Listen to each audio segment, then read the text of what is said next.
Hello my dear friends, in this video we are going to discussing about the Newton's law of gravitation। तो basically अगर Newton's law of gravitation की बात करें तो लोग कहते हैं कि न्यूटन अंकल एप्पल के पेड़ के नीचे बैठे हुए थे, एप्पल उनके सर के ऊपर गिरा और उन्होंने एक लॉ लिख दिया। लेकिन बेसिकली ऐसी बातें नहीं है, ये सब ढोंग और गलत बातें हैं, इसके ऊपर आप विश्वास मत करिएगा। तो क्योंकि किसी के ऊपर एक सेब गिर गया और कोई ये सब पूरा इतिहास नहीं रच सकता, तो देखिए होता क्या है। तो न्यूटन्स लॉ ऑफ ग्रेविटेशन क्या कहता है? न्यूटन्स लॉ ऑफ ग्रेविटेशन कहता है बेटा कि अगर यूनिवर्स में जितने भी अगर कोई दो मास है तो वो एक दूसरे को अट्रैक्ट करते हैं।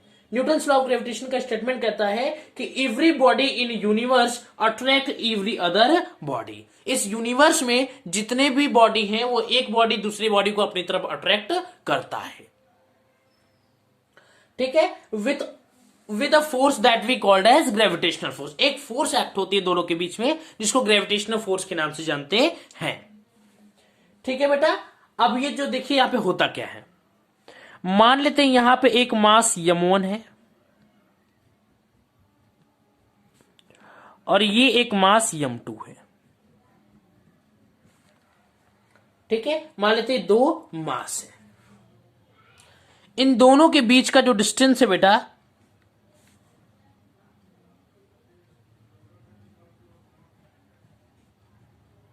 डिस्टेंस बिटवीन देम मान लेते हैं r है।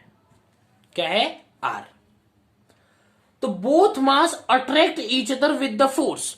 तो ये जो दोनों मास है ये एक दूसरे को एक फोर्स से अट्रैक्ट कर रहे हैं। क्या कर रहे हैं? अट्रैक्ट कर रहे हैं। उसी फोर्स को हम लोग ग्रेविटेशनल फोर्स बोलते हैं। तो ये जो ग्रेविटेशनल फोर्स का फॉर्मूला होता है ये होता है F is equal to G m1 into m2 upon r square. Force का फॉर्मूला क्या होता है? G m1 into m2 by are square. यहां पे जी क्या है? ये जी जो है इसको बोलते हैं universal gravitational constant. Universal gravitational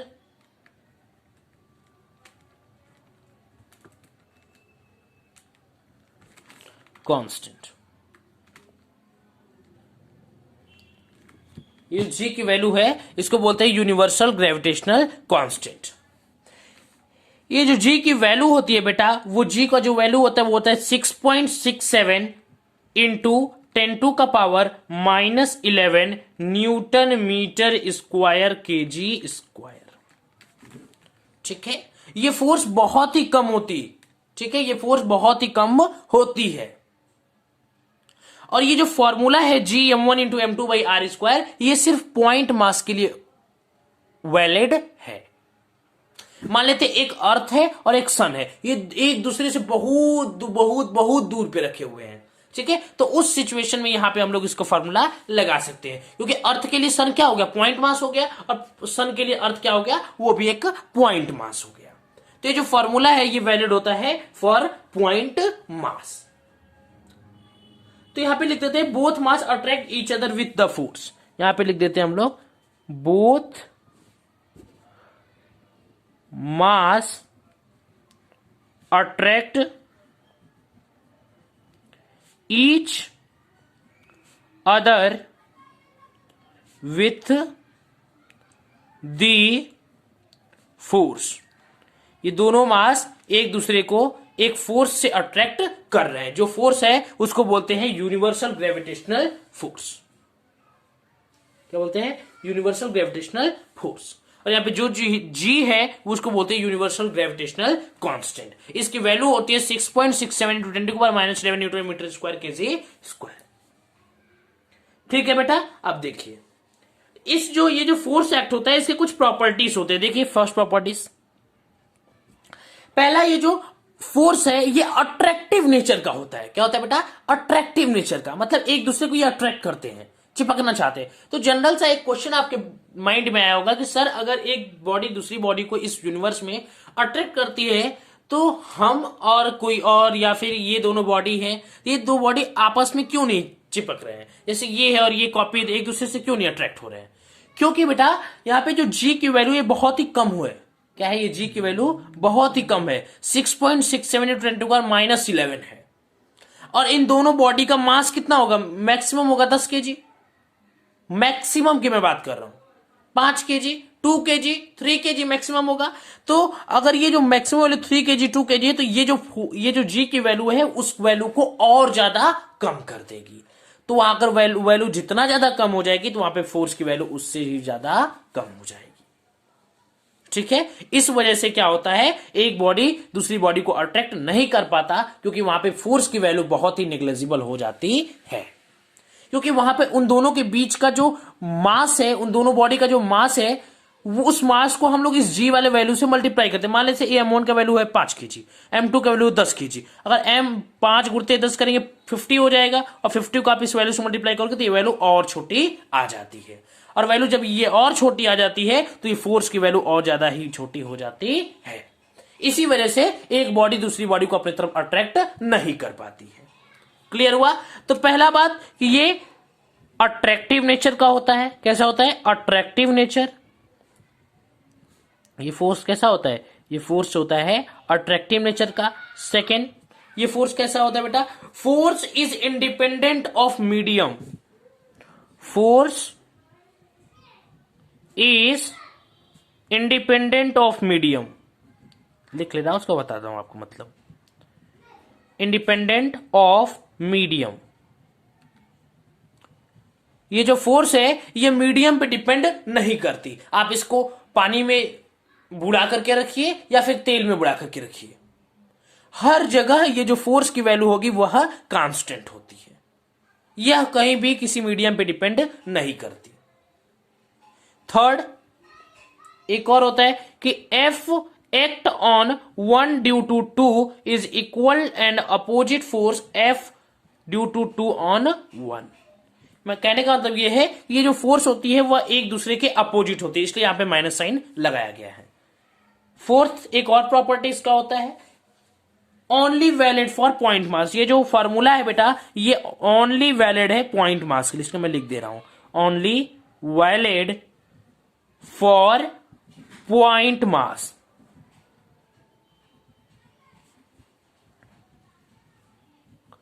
ठीक है, एक और प्रॉपर्टी लिख लीजिए, सिग्निफिकेंस ओनली हेवनली बॉडीज। ये सिर्फ हेवनली बॉडी के लिए सिग्निफिकेंस रखता है, मायने रखता है। Significance only heavy bodies. इसका मतलब यह है कि अगर अर्थ होगा, मून होगा, तो उन दोनों के जो मास होते हैं काफी ज्यादा होते हैं। तो अगर उस टर्म को हम लोग इससे मल्टीप्लाई करेंगे तो वो जो वैल्यू आएगी वो थोड़ा ज्यादा आएगी, तो उन दोनों के बीच का फोर्स हम कैलकुलेट कर सकते हैं। ठीक है बेटा, अब देखिए, तो यही बोलता है यूनिवर्सल ग्रेविटेशनल लॉ। ठीक है, यहां तक किसी को कोई प्रॉब्लम? अब देखिए एक और चीजें कुछ सुन लीजिए। ये जो फोर्स होता है बेटा, that force is inversely proportional to 1/r²। हम लोग देख भी रहे हैं कि ये जो फोर्स है इनवर्सली प्रोपोर्शनल 1/r² की। इस फोर्स, इसका स्टेटमेंट ये कहता है कि which is directly proportional to the, जो दो मास है उनका जो मास का मल्टीप्लीकेशन डायरेक्टली प्रोपोर्शनल होता है इसके डिस्टेंस बिटवीन के स्क्वायर के देम के इनवर्सली प्रोपोर्शनल। कहने का मतलब यह है कि अगर दो बॉडी रखे हुए हैं तो इन दोनों बॉडी के मास को मल्टीप्लाई करके उनके बीच के डिस्टेंस का स्क्वायर का डिवाइड करते हैं, तो इसे बोलते हैं न्यूटन्स ग्रेविटेशनल लॉ। इन दोनों मास को मल्टीप्लाई किया और इनके बीच के डिस्टेंस का स्क्वायर करके इनको डिवाइड कर दिया। ठीक है, यहां तक किसी को कोई प्रॉब्लम नहीं होनी चाहिए। ठीक है, अब इसको प्रूफ करने की बात है तो यहां पे ऐसे इजिली लिख सकते हो कि फोर्स जो होता है वो डायरेक्टली प्रोपोर्शनल होता है M1 M2 के। ठीक, फिर आप लिख सकते हो कि ये जो फोर्स होता है वो इनवर्सली प्रोपोर्शनल तो 1/r² के। तो आप यहाँ पे वैल्यू कैलकुलेटर लिखो, force is directly proportional to M1 into M2 upon r²। तो यहाँ प्रोपोर्शनल हटाएंगे तो यहाँ पे हो जाएगा F प्रोपोर्शनल की जगह G आ जाएगा, M1 into M2 upon r²। और ये G की जो वैल्यू होगी वो क्या होगी? 6.67 into 10⁻11 newton metre square kg square. ठीक है, किसी को यहां तो कोई प्रॉब्लम? अच्छी बात है। Now next we are going to discussing about the gravitational field. What we discuss बेटा? Gravitational field. So let's see gravitational field. Gravitational field समझने के लिए एक बात याद रखें। मान लेते हैं मनगढ़ंत कहानी मैंने अपने मन से बनाया है इसको इजीली समझाने के लिए। मान लेते हैं यहां पे एक कर्टेन है और यहां पे एक एकदम खाली स्पेस, एकदम खाली रूम है, ठीक है। यहां पे इस रूम के अंदर कुछ भी नहीं है, एकदम खाली है। अब मान लेते हैं यहां पे एक मास यम है और हम कहीं से आ रहे हैं और हमने देखा कि ये जो मास यम है ये इधर मूव कर रहा है कर्टेन की तरफ। किधर मूव कर रहा है बेटा? ये कर्टेन की तरफ मोशन कर रहा है। मूव करना या मोशन करना बोल सकते हैं। ये जो मास है ये वेरी स्मॉल है। क्या है बेटा? ये मास जो है ये वेरी स्मॉल है, काफी छोटा है। और या फिर आप इसको टेस्ट मास के नाम से भी जान सकते हो। टेस्ट मास, जैसे टेस्ट चार्ज सुन रहे थे वैसे टेस्ट मास बोल सकते हैं। या जो यम की वैल्यू हो वो लगभग 0 होती है, ठीक है। तो ये जो मास है ये अपने तरफ अराउंड में कोई मैग्नेटिक फील्ड प्रोड्यूस नहीं कर सकता है, ठीक है। यहाँ पे कोई ग्रेविटेशनल फील्ड प्रोड्यूस नहीं हो सकता है। तो ये कर्टेन की तरफ क्यों जा रहा है? अगर बेसिकली ये कर्टेन की तरफ जा रहा है इसका मतलब यहां पे कोई ना कोई मास ऑफ बॉडी रखी है जिसका मास काफी ज्यादा है, जिसका मास उस ग्रेविटेशनल कांस्टेंट की वैल्यू से ज्यादा है। अगर ग्रेविटेशनल कांस्टेंट वैल्यू से इसका मास ज्यादा है, इसी वजह से ये अपने अराउंड एक ग्रेविटेशनल फील्ड प्रोड्यूस करके रखी है और उस ग्रेविटेशनल फील्ड के अंदर ये मास आ रहा है, इसलिए यह मोशन करते हुए इस बॉडी से अट्रैक्ट होने के लिए जा रहा है, ठीक है। तो हम लोग इसी को बोलते हैं ग्रेविटेशनल फील्ड क्रिएट है। क्या बेटा? Gravitational field. और ग्रेविटेशनल फील्ड का जो स्ट्रेंथ होता है वो क्या होता है? देखिए, gravitational field strength,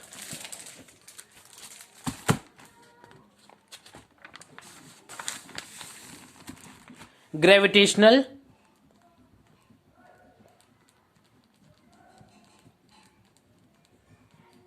field strength.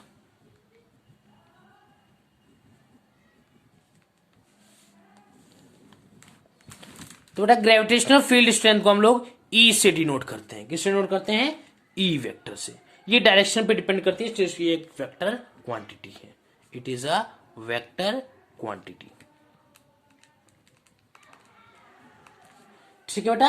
अब देखिए इसकी जो वैल्यू होती है, इसका जो फॉर्मूला होता है वो होता है E vector is equal to force upon mass, ठीक। Direction of force exerted by the mass is equal to direction of gravitational field strength। कहने का मतलब यह है कि जिस डायरेक्शन में मास मूव करेगा उसी डायरेक्शन में ग्रेविटेशनल फोर्स जो है वो एक्सर्ट करेगी। जनरल सी बात है कि आप जिस बॉडी को जिस डायरेक्शन में ढकेल रहे हो वो उसी डायरेक्शन में मूव करेगा, क्योंकि आपका फोर्स का डायरेक्शन क्या है? वह सेम डायरेक्शन है। तो कहने का मतलब यहां पे ये लिख सकते हैं हम लोग कि direction of force exerted by mass equal to direction of gravitational field strength।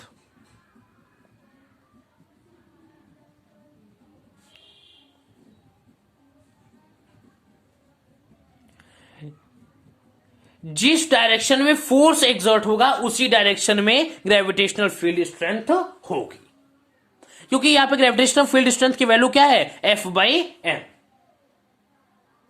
ठीक है। तो जिस डायरेक्शन में मास ऑफ बॉडी के ऊपर फोर्स लगेगा उसी डायरेक्शन में जो ये ग्रेविटेशनल फील्ड स्ट्रेंथ है उसकी वैल्यू होगी, ठीक है बेटा। यहां तक किसी को कोई प्रॉब्लम नहीं। अब देखिए निकालते हैं field due to a point mass m। Field due to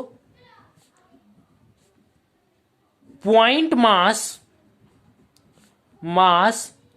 m point mass m के लिए जो फील्ड है उसकी वैल्यू क्या होगी, ग्रेविटेशनल फील्ड की वैल्यू क्या होगी। मान लेते हैं यहां पे कोई मास m रखा हुआ है, ठीक है, और इससे r डिस्टेंस पे एक स्मॉल टेस्ट मास रखा हुआ है, और इन दोनों के बीच का जो डिस्टेंस है बेटा मान लेते हैं वो r है,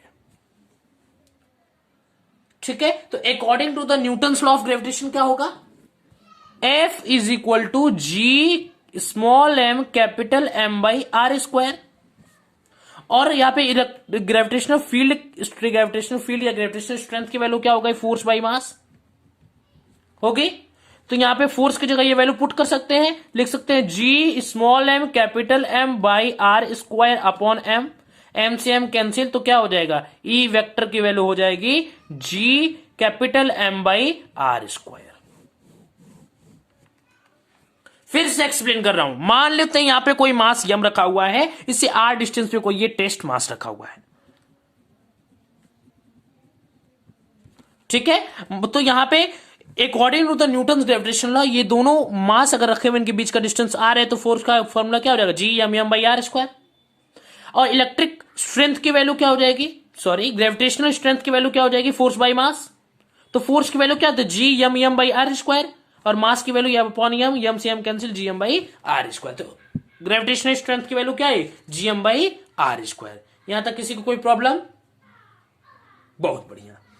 अब देखिए मान लेते हैं, अब नेक्स्ट टॉपिक हम जो डिस्कस करने जा रहे हैं आपसे वह है ग्रेविटेशनल फील्ड के ऊपर।